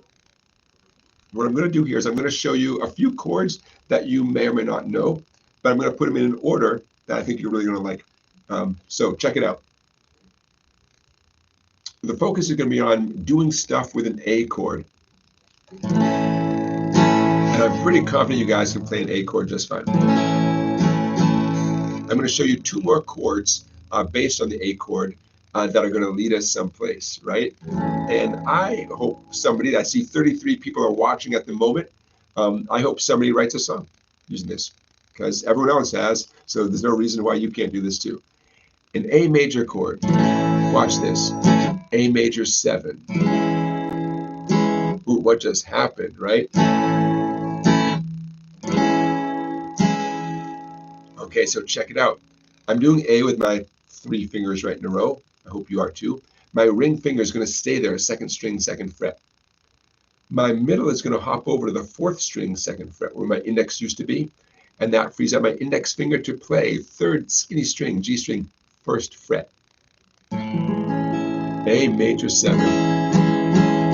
Okay, and if some, the official name is A major 7, so you'll see it either with M-A-J for major or big capital M, A major 7. The name comes from the fact that that new note, G sharp, is the 7th note of an A major scale. Do, re, mi, that's the 7th note of an A major scale. That's why the name is A major 7. Followed by a dominant 7. Most of us just call it A7. What I do, I lift my index finger off. What was the note G sharp is now the note G, the flatted 7th note, meaning the lowered 7th note of an A major scale. And now we're in that nice bluesy harmony. Okay, so far, quick recap. We have A major. I'm going to give it 4 strums. A major 7. A dominant 7. This really might be reminding some of you guys of Something by George Harrison and the Beatles. Okay, A7 is full of tension, and that tension loves to be resolved by D major. And why not? Let's throw one more into the mix. D major, by the way, we're going to call D major the 4 chord. Presumably in this context, we're in the key of A. A is the 1 chord. By the way, A is the 1 chord, A major 7, we still call that the 1 chord. A dominant 7, we still call that the 1 chord. D is the 4 chord. Okay, why is it the 4 chord? D is the 4th note of an A major scale. So we call D the 4 chord in this context. Remember, the whole context is that we're in the key of A. That's the context, right? Okay. The 4 chord as a major, then watch the switcheroo. The 4 chord as a minor. Oh, so pretty. Classic Beatles thing. You heard me mention this before. You listen to the Beatles for enough, decades, and you become aware of stuff, and later you find out, oh, there's a name for that, or that's a common thing, or that's whatever. So in my mind, this whole idea of the 4 chord as a major and then as a minor, for me, that, yeah, A to Z, me in my life, you got it. That will always, I associate that with the Beatles. The Beatles probably associate it with someone else, right? Which is kind of fun to think about. The BB King box. Who doesn't call it the BB King box, right? The Jimi Hendrix chord. What did Jimi Hendrix call it? Yeah, everybody has names for stuff, right? English muffins. What do they call English muffins in England? I don't know. Someone tell me. Do they even have them? I don't know. So, okay, you ready for the complete chord progression? A to A major 7 to A dominant 7 to D major to D minor. How about we'll go to the 5 chord just to extend this, right? Like a composer maybe isn't done, or maybe maybe they have more lyrics and they want to extend the chord progression before it finally makes it back to the A chord. Okay, so let's put in the 5 chord. What is the 5 chord going to be? We know A is 1. We know D is 4. Even if we play D minor, it's still known as the 4 chord. What would the 5 chord be? You know it. Somebody say it. Okay, so you're going to see me do the 5 chord in a second. How about 4? Just to keep things smooth and even, 4 counts in each one. So here we go.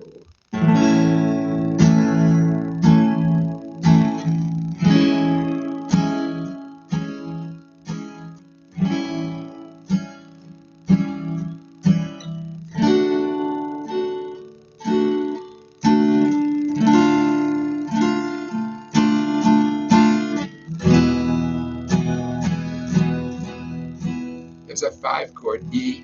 What if we want to extend it even more and make it E7? I'm gonna do E7 by putting my pinky on the 2nd string, 3rd fret.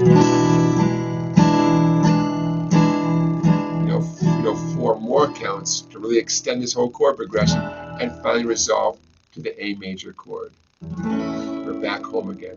Okay, so there's your chord family of the night. Why not? So some of you may have played some of those chords, maybe all those chords, maybe not in that order. So one thing to think about is how we stayed on the 1 chord, but there was the harmonic motion. That's what I call it. Stuff was happening. We heard the G sharp come in during the A major 7. We heard the G natural, the open G come in. You know what I mean? So it's still the 1 chord.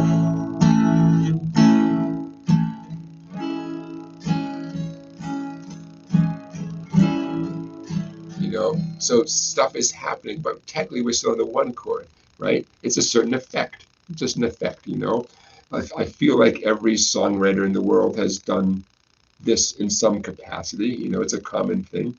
How are you going to get out of it? How are you going to resolve the tension from the A7? Every chord every dominant chord, A7, B7, E7, has a partner it wants to resolve to. A7 wants to resolve to some kind of D chord, any kind of D chord. So D major, logical choice. It's a diatonic chord in the key of A. It's something that it can expect, we can look for in the key of A, D major. And then just for the fun of it, I decided to throw you guys the 4 chord as a minor, not a diatonic chord, but as you guys can hear, definitely the A to Z me called it, the in my life chord progression, where it's like, ooh, the 4 chord as a minor. The Beatles didn't invent this, but like I said, I associate it with the Beatles because that's what I listen to, Do we have to go to the 5 chord? No. Why would someone choose to go to the 5 chord? Like I said, to extend it. Maybe they're still singing something and they're not done with their lyric, or potentially, and if 5 chord as a major, E major, and then like I said, maybe you're still not done, or maybe you're done with the lyrics, but you want to, maybe there's a cool little guitar lick that you can put in for those 4 last counts on the E7. That brings you back to, back to A again. There you go, chord family of the night. That major 7 sound, like Chris is saying, that reminds you of Simple Twist of Fate from Bob Dylan. Scott is saying like the band America. Yeah, the major 7 sound is it's so distinctive, right? It's so distinctive that I'm not surprised you guys are making instant connections. Listen, there's a big advantage to being an adult pursuing this stuff.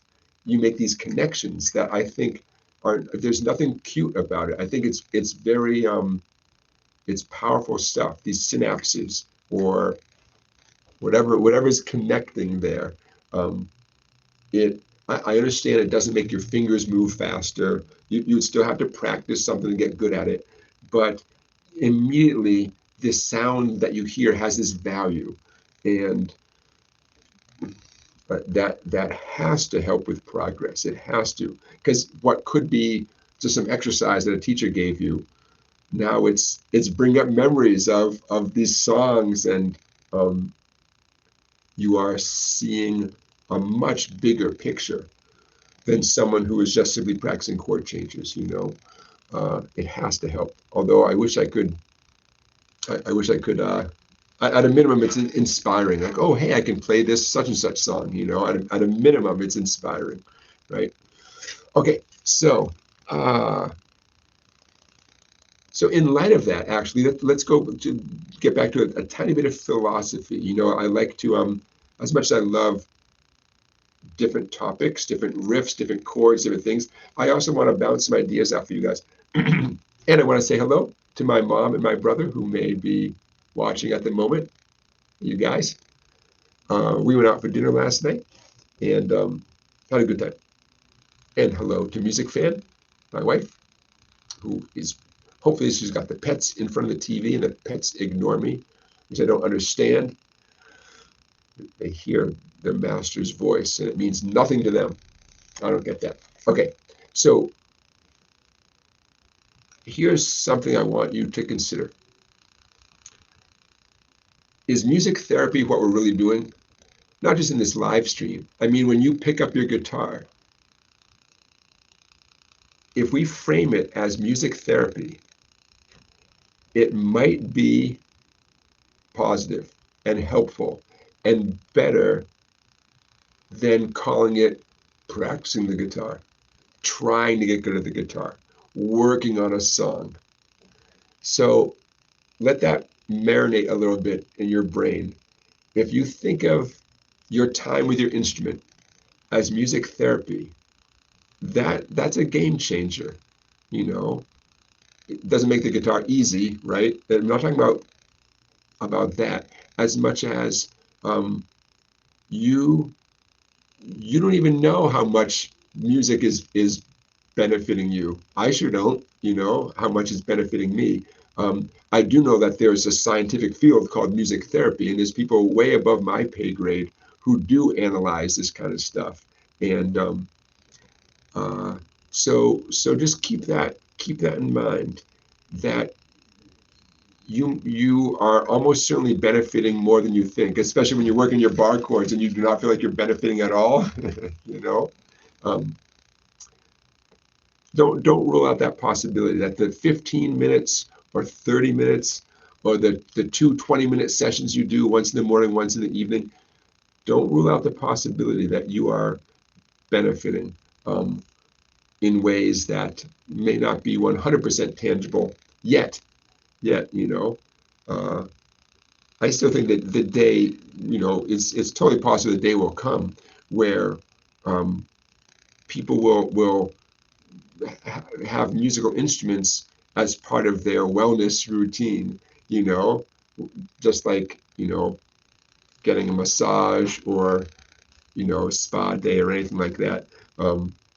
Like, oh yeah, I did my 20 minutes on my drum today, and right now, yeah, it's something that we all might be aware of. But I'm talking about culturally. I can see the day where culturally it's like, oh, what do you do? What's your wellness routine? And it will be 100% commonplace for people to say, I meditate, I walk for 20 minutes, and I do my drum exercise. And people's like, oh yeah, that sounds great. Yeah, I do that too, or I do this or that. Like, I play my guitar, you know, I swing on a swing, and I drink 2 glasses of water. Excellent, you know, that day will come when the line between music therapy and pursuing an instrument are really blurry, you know. Okay, a little philosophy. This is what goes on in my head. Dumb question time, and I have a dumb question and an answer. Music fan is reporting that our dog is fast asleep. Oh, Scooter, come on, buddy. All those walks, all that food I feed you, and you sleep right through the live stream.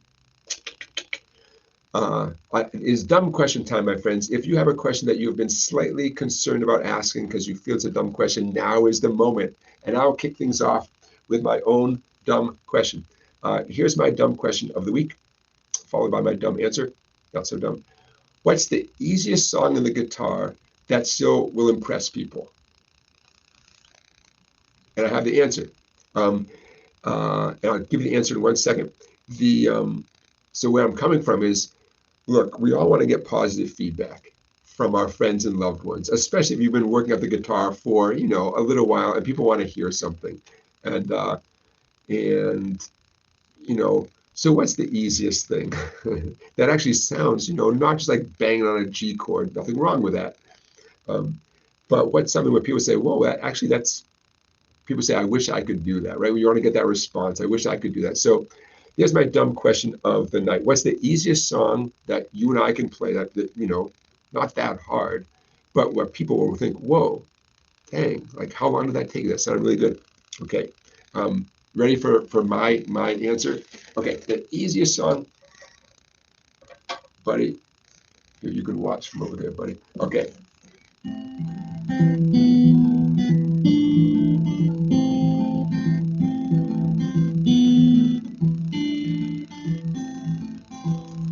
And Dust in the Wind. I'm not saying it's an easy song. Horse with No Name kind of gets the award for like pretty darn easy song. I'm saying Dust in the Wind is not a massive challenge. It's a pattern. Both hands are just doing a repetitive pattern, you could say, or both hands are executing a pattern. It's just not tricky. It isn't. And you don't even have to play the whole song. I didn't play the whole song, right? You don't even have to play the whole song.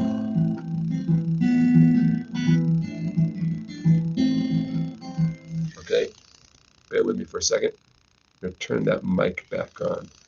I'm going to play it again. You guys tell me, does it sound a little bit different now?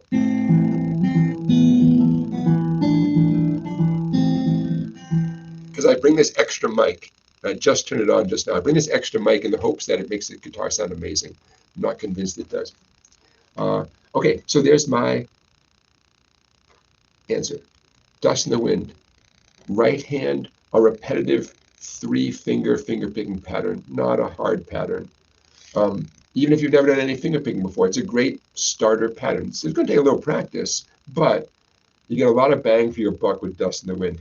Left hand. I could illustrate this with a C major chord. Yeah, why not? I'll do it. Well, whether I illustrate with a C or an A minor, it's the same concept. I believe the song technically starts on a C chord. I'm going to illustrate it with an A minor, though. Okay. A minor with the index off the guitar, A minor with the pinky on the 2nd string, 3rd fret, back to A minor with the pointer finger back where it always is. So if you focus on my fretting hand for a minute, don't worry about the picking.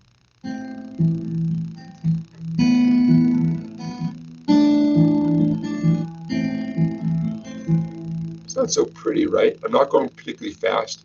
Oh, here's another thing. You can go slower than the original and still impress people. You know, impress yourself. You know, and then you can always work and go faster, but it sounds great at a medium speed is what I'm saying. Okay. What I just did, by the way, it happens on the C chord as well. Regular C, C with no pointer finger, C with a pinky, 2nd string, 3rd fret, back to regular C, if memory serves. So either way, whether you do it with a C chord or an A minor, I mean, either way, it's a pretty straightforward thing. I must have a YouTube video on this song. If not, everyone else in the world does. Okay, picking hand. check it out. I'm going to describe what I'm about to do in a couple of terms, but it's important that you remember the fat string is known as the sixth string, the skinny string known as the first string, okay?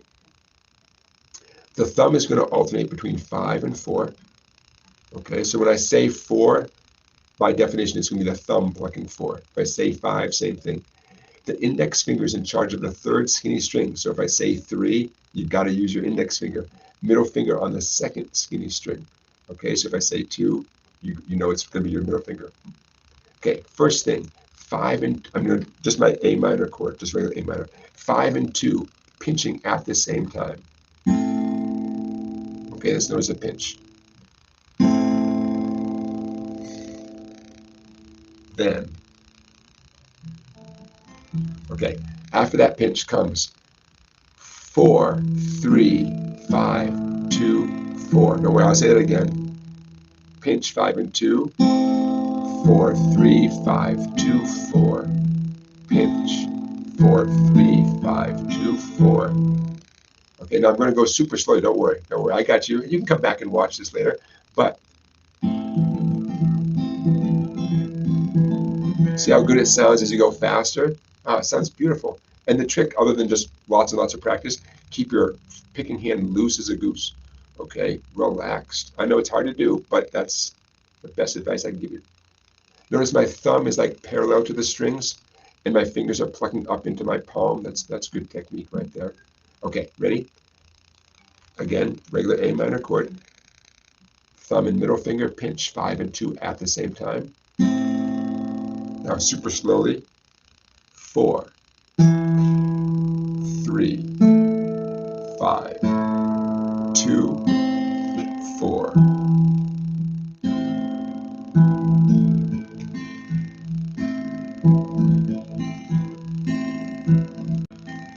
Rhythmically, just say to yourself, I need to take a break. I need to take a break. I need to take a break. I need to take a break. To tell you the truth, just listening to the song helps you get the rhythm. They go so darn fast, right? So if you're human, you got to play it slowly at first, but it still helps to have the right rhythm. So that's why having something cute to say is helpful. I need to take a break. I need to take a break. I need to take a break. Okay. All right. I hope I have a video on how to play this song for real. If I do, I'll put a link in the description of this live stream. Okay, so Dust in the Wind, there's my dumb question and my answer to go along with the dumb question. The easiest song that will still impress people. Even just do that on an A minor chord, you know? And then, by the way, you just repeat that right hand pattern, but with your index off of the A minor. You repeat it with a pinky down on the second string, third fret. You repeat it back on the A minor and so on, you know? Okay. All right, you guys. I think 7 o'clock. It's a great time. I want to thank you, Beginner Guitar Lessons, for being our moderator. I'm scrolling through. Before I say a few good nights, I'm just scrolling through to make sure I didn't miss anything.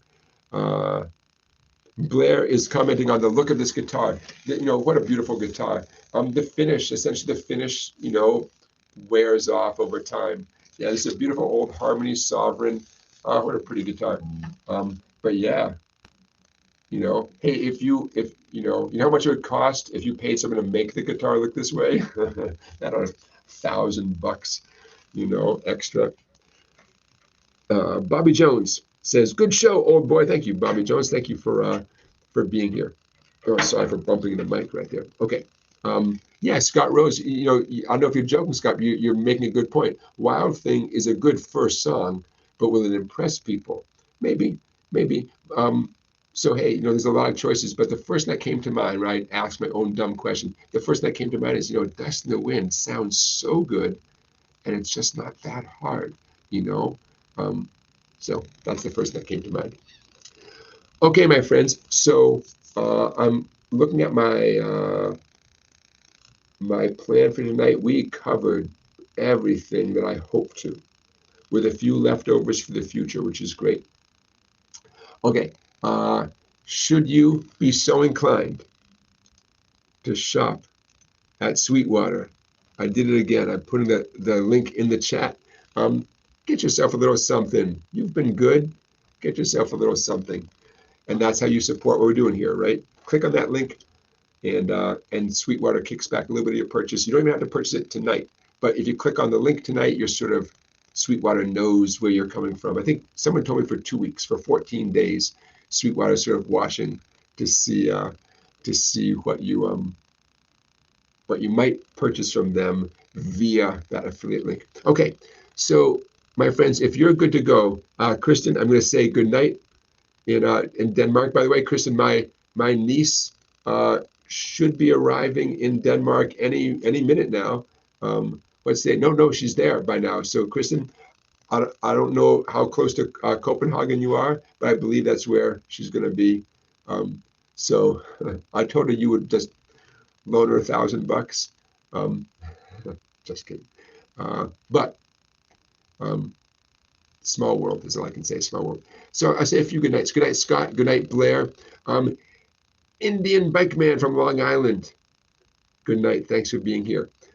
Chris Crates. Thank you for being here. Stephen, Scott, music fan. Greg, thank you for being here. I will see you guys next Saturday, January 20th already. We'll do this all again. And yeah, I think that's going to do it. I will timestamp this live stream as soon as possible. I always intend to do it bright and early tomorrow morning. Sometimes it works out, sometimes it just doesn't work out. We'll see what happens. But doesn't mean you can't come back and watch this. But I know how much more convenient it is when you can go into the description of the video and things are timestamped, and you can say, "Ooh, I want to get right back to the Buddy Holly song. I want to get right back to that A major 7 chord business." I know. I wish I could make it happen instantly. And when I do the timestamps, guess what? I have to watch the ads just like you guys do. Oh well. All right, my friends. There's 29 of you. So to all 29 of you, I want to say thanks for being here. Good night. I will see you next Saturday, same time, same place. If anything changes, I will make it known on Facebook and Instagram. Okay, so do follow me on either one of those platforms. That's how you can stay in the loop. I don't foresee any changes, but life, right? Life happens. All right, you guys, I'm going to say good night. I will see you next Saturday. Be well, play your guitar, and I'll see you next time.